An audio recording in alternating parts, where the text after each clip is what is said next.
Hello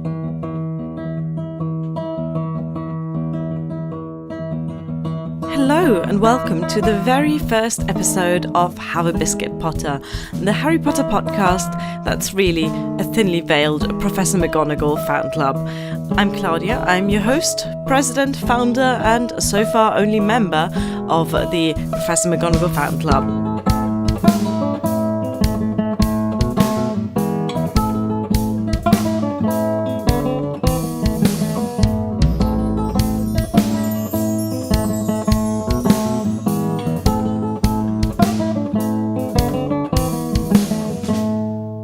In this very first episode, I just want to tell you a bit about myself and about this podcast. Grab yourself a mug of tea and a nice piece of Scottish shortbread if you have it, and let's get started. My name is Claudia. I'm a 27-year-old German living in North Wales with my husband Bill and my two absolutely adorable cats, Beetle and Minerva. I am a part-time musicology student and part-time retail worker, and I've been a Harry Potter fan since I was 9. That was when The Goblet of Fire was released in Germany, so I went and bought that with my pocket money and read it. Was very confused. Went back, read the first 3 and got hooked. So I have been a fan ever since. Now, as a Potter fan, I know that we like to judge people by the Hogwarts house. I am a Ravenclaw, but very much bordering on Slytherin, so don't trust me. And I love Professor McGonagall. She is my idol. I aspire to be like her in every way, including the turning into a cat bit. So I started this podcast partly because I want an outlet on which to gush about Professor McGonagall and her many perfections, but also because I have had this urge to reread Harry Potter. Now, if you're a Potter fan, you'll probably get that same urge like me about every year, every 18 months. That's how often I get the urge to reread Harry Potter. And this time I thought I could do a podcast about it, about my reread. I could do a chapter by chapter podcast. Do we really need another Harry Potter podcast? No, absolutely not. There are so many wonderful Harry Potter podcasts out there. So really, it is a bad idea for me to start my own. But the reason I'm doing it is because I really love Harry Potter podcasts so much. I listen to them every single day. I subscribe to about a dozen Harry Potter podcasts, and that's not an exaggeration. I'm talking about actual 12, at least. I listen to Harry Potter podcasts all the time. When I get up in the morning, when I do housework, when I walk to work, when I try and fall asleep at night, I'm probably listening to one of the many wonderful Harry Potter podcasts out there. So really it's a logical, if slightly unplanned and probably not very wise step for me to start my own Harry Potter podcasts. How many times can I say Harry Potter podcast in this? To get back to it, a few weeks ago I woke up snuggling my cat Minerva as usual, and I had this sudden urge to reread Harry Potter. So I'm taking you along with me. What can you expect from this podcast? Well, you can expect spoilers and swearing. I can't talk about Harry Potter without any of these things. So this podcast is very much for adults who have read Harry Potter. You can read along with me if you like, or you can just enjoy the podcast as is. Because when I listen to my dozen Harry Potter podcasts, I don't usually read the chapter that they talk about because I very much remember it word for word anyway. So spoilers and swearing galore in this podcast. And the other thing you can expect is some critical discussion, because I do believe that we can have a critical discussion as fans. We don't have to sugarcoat the issues with the books, and there are many issues that I have with these books, and I will talk about them always from the perspective as a fan, but also from the perspective as a critical thinker and a critical reader. You can expect one episode per chapter of the book, starting with the next episode, which is going to be about chapter 1 of book 1, and you can expect about one episode per week, although if the fancy strikes me, I might do more than that. There will be segments that are not just chapter discussions. I have not planned this through very much. Professor McGonagall would be very disappointed with me, but so far I have thought of 2 segments. One of them will be something called Hogwarts Kitchen, and that is going to be a brief discussion / deep dive / recipe part where I talk about a specific food item that is mentioned in a particular chapter of Harry Potter. So expect lots of discussion of British foods, of traditional British foods, but also of magical foods and what they could mean. And something of a pet peeve of mine, and I shouldn't really say that because I do love other Harry Potter podcasts, but something that I've noticed is they always approach the books from an American perspective. The vast majority of Harry Potter podcasts that I listen to are based in the US, and therefore they don't quite maybe have the background to talk about certain cultural things in Harry Potter, including the food. So I'm hoping to bring a little bit of a European perspective to that. Something else that you can expect, and something I'm really looking forward to, is a segment that I will title Professor McGonagall's Office Hour.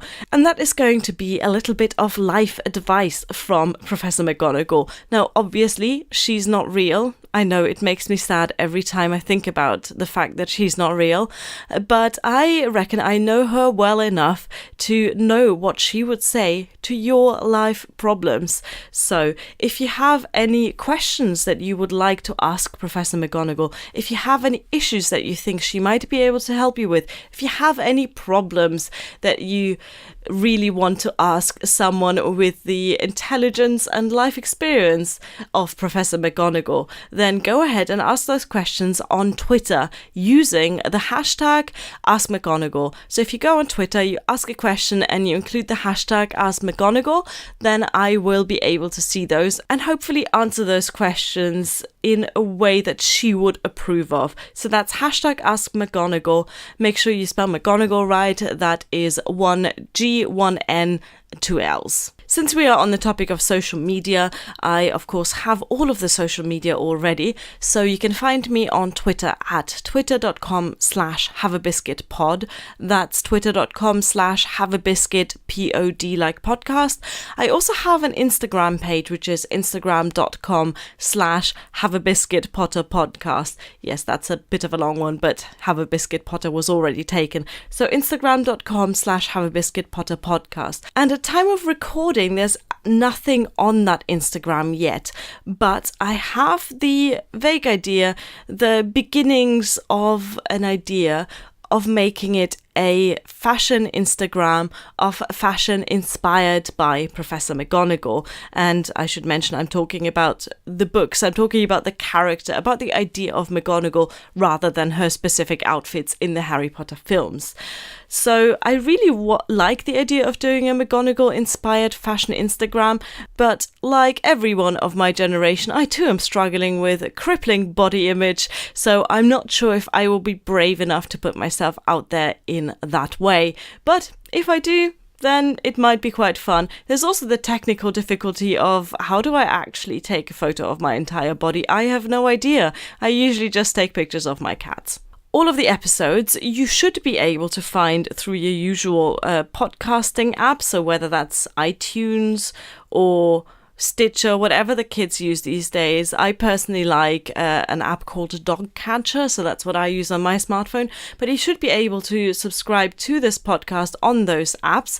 If I'm doing it right, we shall see. If not, you will also be able to find all of the episodes on my WordPress page, which is going to be haveabiscuitpotterpodcast.wordpress.com.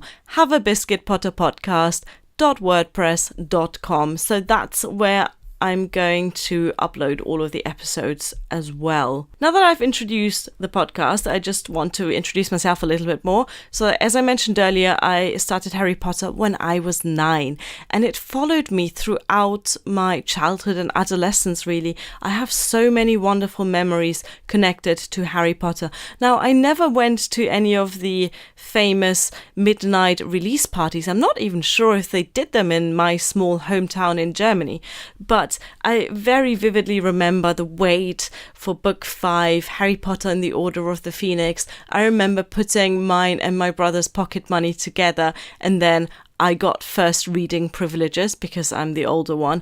I remember Harry Potter and the Half-Blood Prince. That was the first book that I read in English after I read it in German. And wow, what a difference it made in how the world felt to me.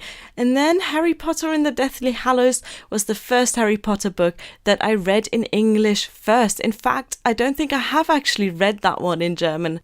After I read Harry Potter and the Deathly Hallows in English, I started reading the series, the whole series, just in English, and that is very much how I know it now. Harry Potter was something that made me feel very connected to my friends and my generation. First of all, in school, but then also when the internet became a thing, as they say, when my family finally got a computer that I was allowed half an hour on every day, and I spent it browsing the Harry Potter forums in German and reading and then writing tons and tons of awful, really awful fan fiction. I also read some very good fan fiction, I'm sure, but the stuff that I wrote, I'm kind of glad it's disappeared into the nothingness of the internet that was the early 2000s. But Harry Potter has stayed with me, and one of the sadder things in life is that I don't really have anyone to talk to about Harry Potter.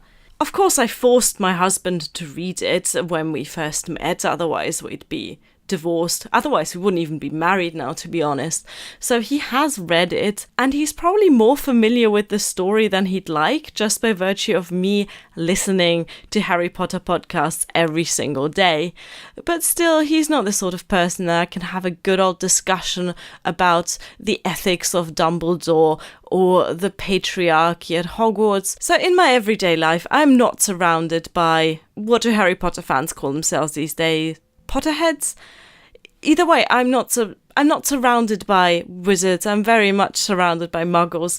So this podcast gives me an opportunity to talk about the book and hopefully connect with people who think about the books in a similar way, who have read them already and who love discussing all of the issues in them. If you are listening to me talking right now, then you have probably come across my podcast through my YouTube channel, Spinster's Library. I run this YouTube channel and I talk about books on that. While I sometimes talk about Harry Potter, for example, I have a whole series about just the women of Harry Potter, in which I discuss one female character of the Harry Potter books per episode. Most of my audience there, most of the Spinster's Library subscribers are not hugely into Harry Potter. It's not what they subscribe to my channel for. So it was really important for me to have a separate outlet for all of my Potter nerdiness. But if you have come here from Spinster's Library, then hello and welcome to Spinster's Library. But if you haven't heard of my YouTube channel, then I suggest you go and check it out at youtube.com/Spinster's Library, especially if you are interested in books other than Harry Potter. Okay, that's it for this introductory episode. This really is an episode 0. This is just to introduce myself, to tell you what the podcast is about, and to make sure you have all of my social media links to connect with me online. Next episode, we are going to start with the first chapter of the first book, which is going to be The Boy Who Lived. I am very much looking forward to that. Thank you so much for listening, and remember that if you try to live your life like Professor McGonagall, you really can't go wrong. Goodbye. Have a Biscuit, Potter was written, produced and hosted by Claudia Falcone. The theme song is based on a tarantella by Johann Caspar Merz, and it was performed by Claudia Falcone and produced by Bill Hayes.